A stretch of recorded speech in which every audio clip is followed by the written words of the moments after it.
Salut les petits cookers, alors aujourd'hui les petites pommes de terre sautées aux épices. Alors il y a pas mal d'épices, il faut aimer les épices. Donc je vous montre ma petite recette des pommes de terre très simple. Donc je prends des grosses pommes de terre que j'ai épluchées, mis un peu dans l'eau. Je les coupe vous voyez, en 4 à peu près dans la longueur. Je fais des grosses tranches, ensuite je fais des bâtonnets en 3, vous voyez. Et je coupe en biseau pour faire une espèce de petit losange dans ma pomme de terre, ce qui lui donne un petit aspect sympathique. Donc voilà, je vous tourne la caméra de l'autre côté parce que là on voit l'impression qu'elles sont noires, mais en fait non, c'est juste une histoire d'ombre avant que j'ai des commentaires du style elles sont noires vos pommes de terre. Eh ben non, voilà, donc c'était juste une histoire de lumière. Donc je vous le mets de l'autre côté, vous voyez, je coupe en biseau pour faire des petits quartiers un petit peu ovales, vous voyez, ça fait sympa.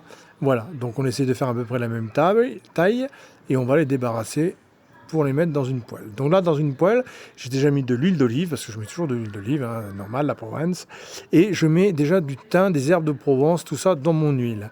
Et je fais chauffer mon huile assez fort. Donc là, je débarrasse, voilà.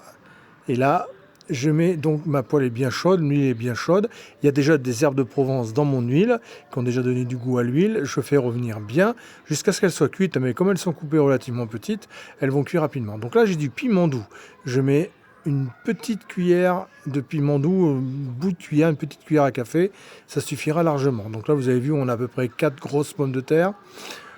On prend le curry, une petite cuillère à soupe de curry. Donc voilà, c'est épicé, je précise, c'est pas pour les rigolos. Donc on met du curry, donc on a mis du piment doux, du curry. Donc là, on va ensuite mettre un peu d'épices mexicains ou d'épices Tex-Mex si vous n'avez pas du mexicain. Pareil, une belle cuillère, une petite cuillère à soupe, pas à café, à soupe, on est bien d'accord. Donc là, on commence à avoir des arômes, tout ça, le feu assez fort. J'ai mis pas mal d'huile, je veux que ça soit bien doré dans l'huile, que l'épice soit dans l'huile également, que ça apporte plus de goût. Donc là, elles sont quasiment cuites. Voilà, elles sont cuites et regardez-moi comme elles sont belles. Et il y a pas mal d'huile, donc je vais les égoutter et je vais les servir avec mes grillades du barbecue parce qu'on est en plein barbecue ou avec ma petite viande grillée ou juste comme ça. Voilà, je les passe juste dans un tamis. Vous voyez, pour bien enlever le surplus d'huile, parce que je vous ai dit, au départ, vous mettez quand même pas mal d'huile et pas mal d'herbes de Provence aussi.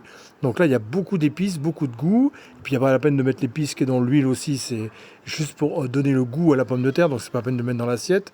Un petit bol, les petites pommes de terre. Il n'y a plus qu'à se régaler. N'oubliez pas de partager un maximum la vidéo. Et c'est magnifique, ça donne envie. Voilà, recette toute simple, mais très très bonne. Merci à vous et à bientôt, les petits cookers. Ciao!